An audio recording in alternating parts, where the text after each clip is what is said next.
영상 하단의 댓글을 클릭하고 링크를 눌러 무료 종목을 신청하세요. VIP와 똑같은 종목으로 제공됩니다. 반갑습니다. 허브경제TV입니다. 네, LG엔솔이고요.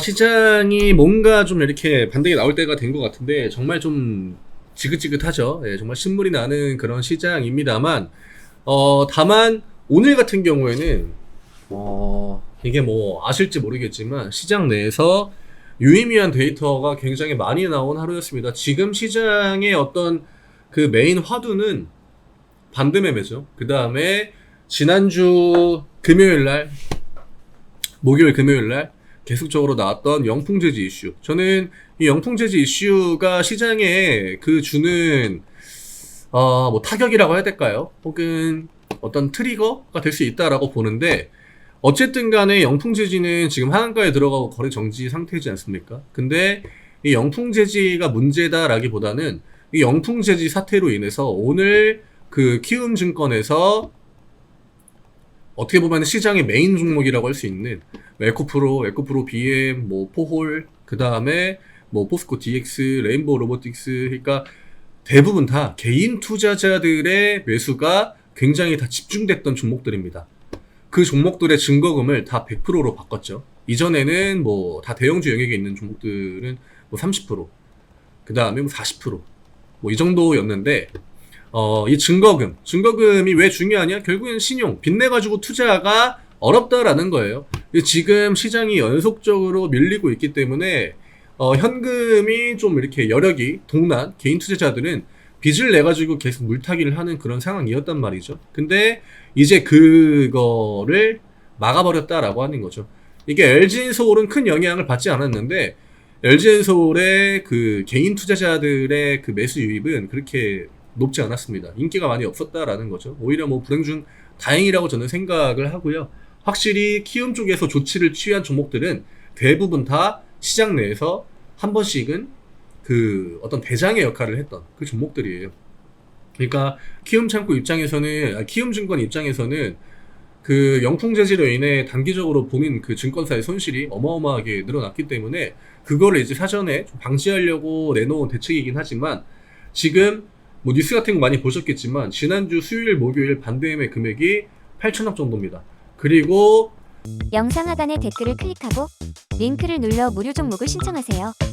VIP와 똑같은 종목으로 제공됩니다. 오늘 이제 방금 나온 뉴스를 보니까 이미 그 하루인가 데이터가 더해지니까 1조 3천억 정도 되더라고요. 지난해 4분기에 나왔던 반대매매 금액이 거의 8천억이었거든요. 8천억, 9천억. 그러니까 지금 이미 이 거래일 동안 한 분기 나올 반대매매가 다 나왔고요. 그 다음에 금요일이랑 오늘 것까지 합치면은 어마어마한 규모의 반대매매가 나왔을 겁니다. 근데 다 어디서 나왔겠습니까? 네, 뻔하죠.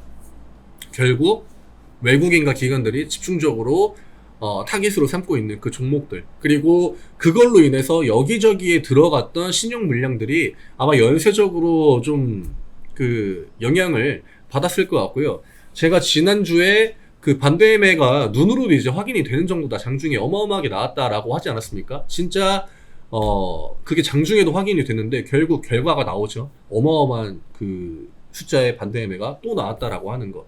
이거는 우리가 긍정적으로 볼 여지가 굉장히 많다라고 생각해요. 결국 외국인이랑 기관들이 계속적으로 어떤 시장의 메인 종목들을 공격하고 했던 거 뻔하죠. 그러니까 신용 물량, B2 물량을 청산하고 그 다음에 시장이 반등을 가져가는 게 우리나라 시장의 진짜 일반적인 그 패턴이거든요. 근데 그거를 이제는 지금까지의 속도가 이 정도였다라고 하면은 지난주 수요일을 기점으로 속도가 이 정도로 올라왔다는 겁니다. 정말 어마어마하게 500억 정도로 유지됐다가 그게 2천억, 5천억 이 정도로 늘어났기 때문에 이거는 굉장히 좀 유의미한 데이터다라고 보고 있고요. 오늘 뭐 코스피 같은 경우에는 크게 영향을 받지 않았습니다. 오늘 LG엔솔도 주가 그냥 빵빵 찍혀 있는데 기관 쪽이 어쨌든 간에 다시 한번 매수로 좀 나서주고 있죠. 오늘 수급적으로 중요한 게 뭐냐면 코스닥에 2시 이후로 들어온 외국인과 기관들의 양매수가 둘이 합쳐가지고 거의 1,000억이에요. 근데 2시 이후에 오히려 코스닥 지수는 내려갔습니다. 이거는 뭐냐? 개인들이 던지는 그 물량들. 왜 개인 투자자들이 2시 이후에 매도 물량이 더 나올 수밖에 없느냐? 이거는 반대매의 압박이 또 나오는 겁니다. 왜냐? 기존의 그 어떤 그 신용 물량 B2 자금으로 어떻게 보면 연명이라고 봐야겠죠. 예, 이렇게 좀 하루하루 버텨오던 그 종목들의 신용이 좀 막혔고요. 그 다음에 시장이 계속적으로 밀리기 때문에 담보를 맞추지 못하는 거에 대해서 강제적으로 일부 종목은 청산을 할 필요가 있는 타이밍이에요. 그게 뭐 2시까지, 한 2시, 3시 전까지는 시장 반등 나올 수도 있으니까 그러니까 버티는 거죠. 버티는데 결국 이제 장 막판에 다가갈수록 시장의 흐름이 바뀌지 않는다라고 하면은 어쨌든 간에 선택을 해가지고 매도를 해서 현금을 마련해야죠. 그래야 담보를 맞출 수 있기 때문에, 그래야 신용으로 내가 크게 매수한 그 종목들의 반대매가 다음날 안 나가겠죠. 그 물량들을 그대로 쭉 받아줬다라고 하는 겁니다. 오늘 외국인과 기관들의 포지션은 굉장히 좀 명확했다. 그냥 받아먹겠다.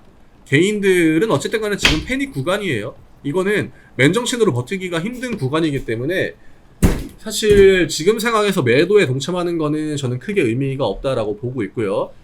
일반적으로 기술적으로 버텨줘야 되는 구간에서 지금 한 번 더 뺀 구간입니다. 근데 여기에서 반등 나올 때 어느 정도 버티던 시장이 여기에서 저점으로 내려가고 코스닥이 이날 저점을 깼거든요. 저점을 깨니까 이때부터는 반대매가 어마어마하게 나왔다라고 하는 거예요.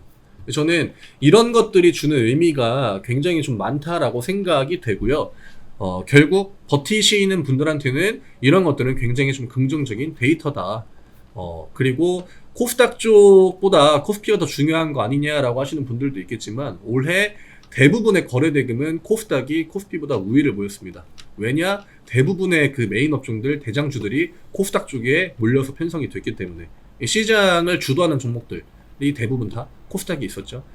뭐 우리가 흔히 그냥 LG엔솔만 봐도 작년 대비 LG엔솔이 뭔가 시장을 끌어간다? 이런 느낌은 올해 2차전지 랠리 구간에서 거의 없었거든요. 오히려 포스코 그룹주들 이런 애들이 조금 더 강세를 보여줬는데, 오늘 포홀도 키움증권 기준으로 증거금 100%로 변경이 됐죠. 이런 부분들이 어떻게 보면은 외국인이랑 기관들의 그 개인들의 매도를 강제하는 그 작전이라고 해야 될까요? 어떤 그 사이클이 돌아가는 부스터, 가속도를 좀 붙여줬다라고 생각이 됩니다.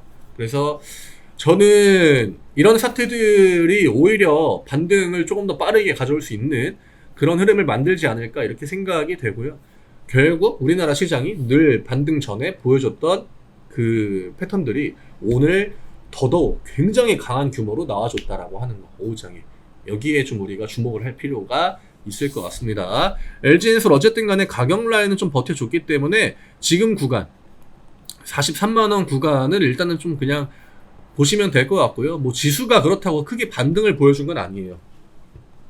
우리가 기술적으로 뭔가 엄청 바뀌었다, 겉으로 바뀐 거는 많이 없죠. 내부적으로는 굉장히 많은 혼란이 있었지만 겉으로 바뀐 건 많이 없기 때문에 지금 당장 뭐 음봉이 한 개 나오고 양봉이 한 개 나와도 우리가 크게 그런 구간에 민감하게 대응할 필요는 없다라고 생각합니다. 여기까지 버티신 분들이 굳이 지금 와가지고 포지션을 바꾸거나 불안에 막 가득 차가지고 내가 이걸 지금 매도해야 되나 이런 고민을 하기에는 저는 지금은 메리트가 너무 없지 않을까 이렇게 생각합니다. 그래서 오늘 이 정도로 정리해드리면 될 것 같고요. 저는 내일 다시 또 인사드리도록 하겠습니다. 감사합니다.